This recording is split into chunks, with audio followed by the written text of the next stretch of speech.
Coming off the absolute high of the masterpiece that is Black Ops 2, Ghosts was supposed to continue the absolute tear that Call of Duty was currently on.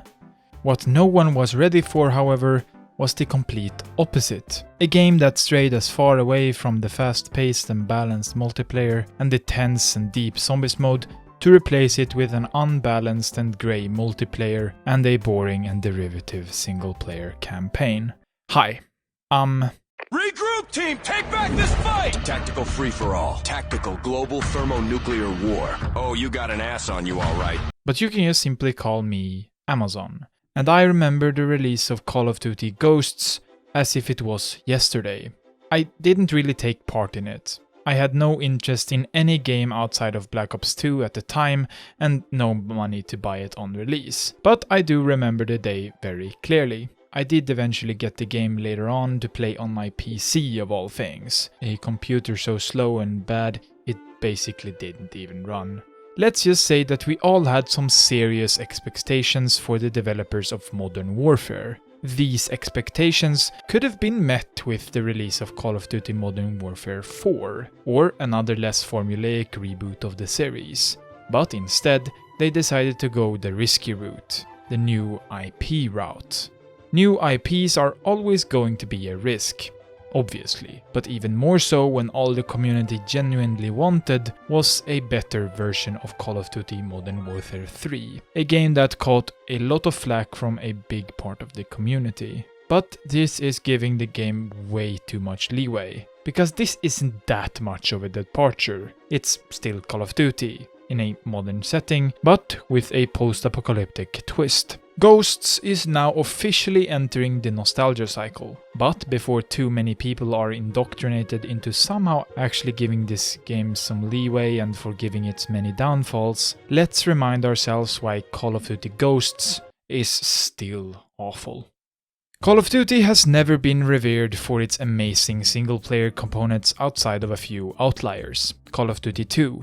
A game I played for the first time last year that shocked me by being amazing, for example. I think of Modern Warfare for its gritty depiction of war and being the first journey into the modding setting for Call of Duty. But even the ones that don't reach these highs are a good time for their gameplay alone. Call of Duty Ghosts, however, don't even manage this. Let's just say that I didn't enjoy the playthrough of this game I recently went through for this video. The first thing we see is, well, the visuals. Brown, grey and gritty. Certainly a game of the time. A time where we strayed far from Black Ops 2's colourful and distinguishable tone and moved into a quote-unquote realistic and gritty tone. This tone was boring at the time, and it's even more so today. What makes it so bad here though is the fact that it isn't just boring, it's the fact that it's not even truly gritty. It only goes halfway there, removing all the color and fun, but doesn't show you the other side of grit. There are no seriously fucked up scenes like in Call of Duty Black Ops 2 here. No child soldiers or burning men inside cars. No containers with corpses or basic post-apocalyptic cliches are anywhere to be seen. It plays its tone too safe, almost like it wanted a lower age rating. This is what it looks like. And here's the same location without my added saturation. This is not even funny. Everything looks the same. To prove this fact to you, this is the entire game sped up and blurred to show you just how boring and devoid of color this game truly is. This point might seem weird. Fallout New Vegas, for example, all takes place in a wasteland. But unlike Call of Duty, Fallout New Vegas didn't have graphics as one of its main pillars. Because yes, Call of Duty really cares about its graphics. That much is obvious just by looking at the games they keep making. All of it at least looks polished, although formulaic. This lack of color and focus on gritty realism managed to affect the gameplay too.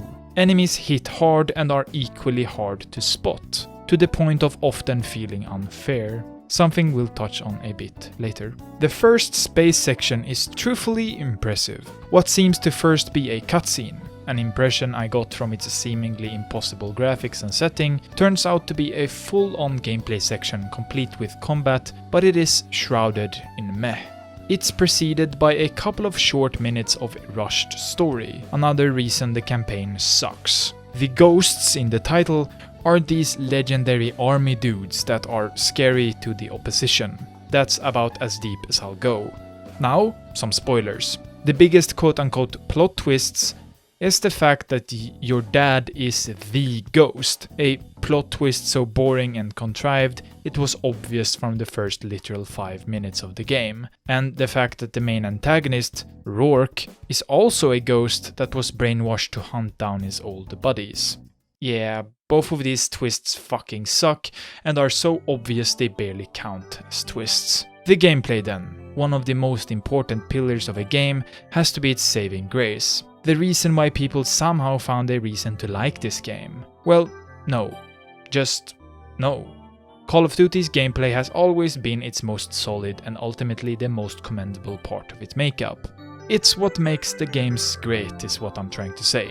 But here in the campaign, and as you'll soon hear in the multiplayer section, it really didn't hold its own. It feels noticeably clunky and unpolished, untested and kind of sluggish. You can slide and shoot in the air, but enemies do way too much damage to play fast and loose. So you have to sit back and play slow, the wrong way to play Call of Duty. This is all part of the game's weird focus on gritty realism, something that ultimately made this game so bad.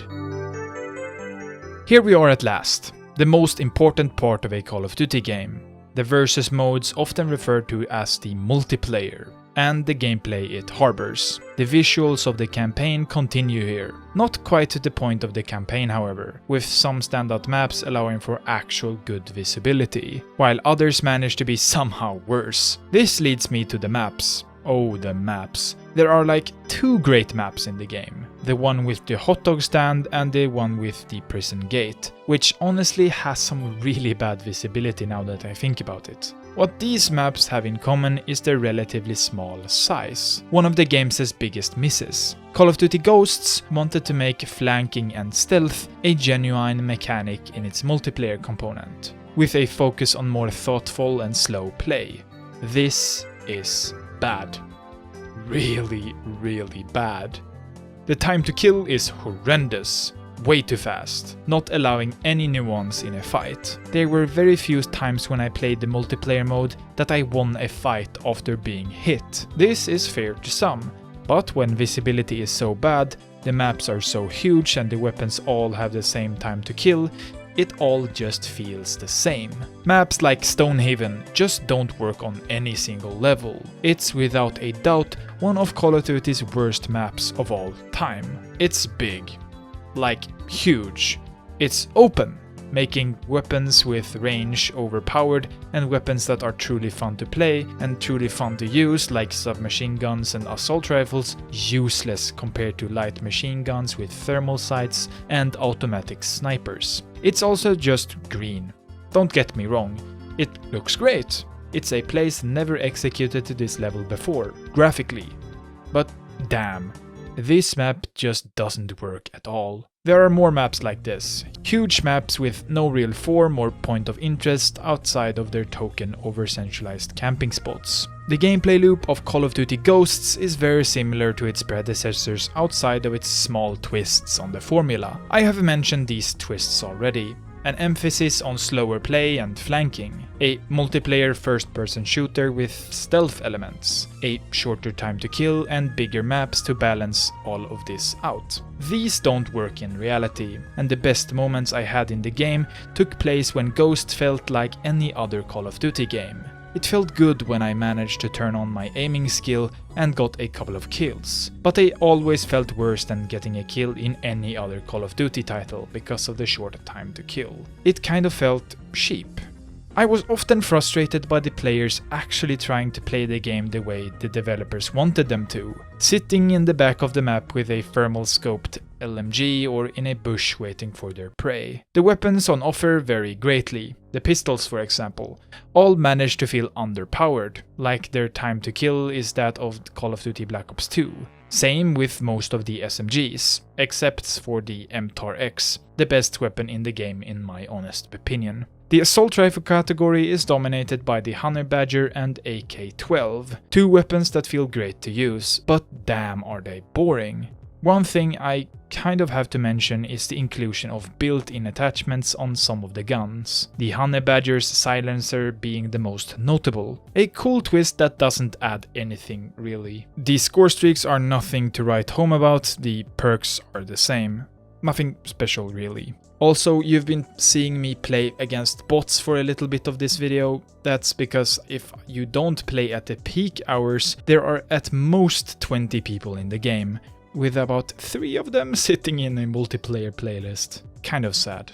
Black Ops 2 continued the trend of amazing zombie modes after its predecessor in Black Ops, with all-time classics like Mob of the Dead and the GOAT of Call of Duty zombie mode, Origins. So, naturally, Call of Duty Ghosts had to try and win over the community from that game into a new horde-based game mode called Extinction. This mode is one I don't enjoy all that much, but acts as the only real thing that Ghost does without altering the Call of Duty formula in bad ways, which in itself is commendable.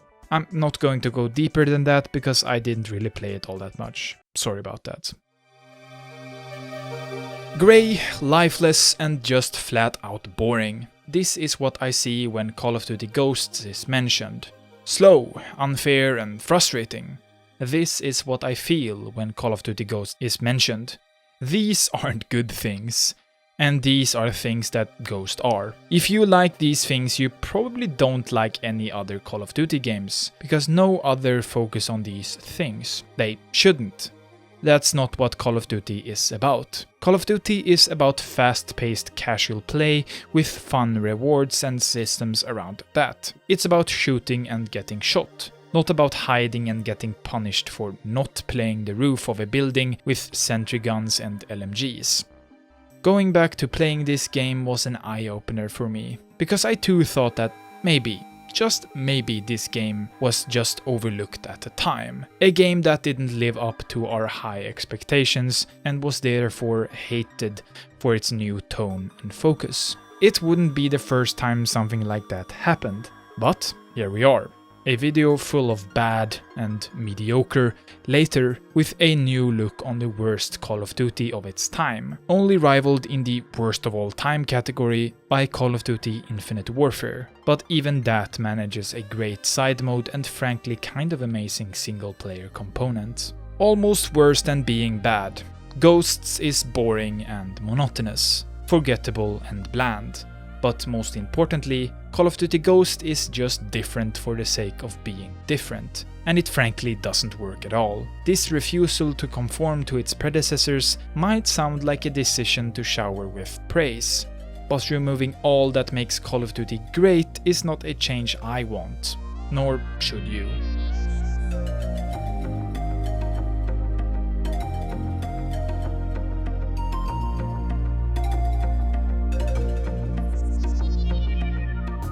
Thanks for watching.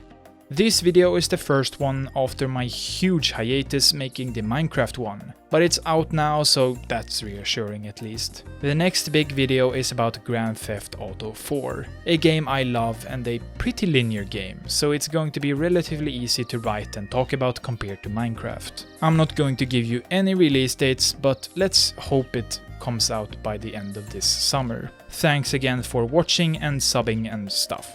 That's it. I don't know how to end a YouTube video. Bye, I guess.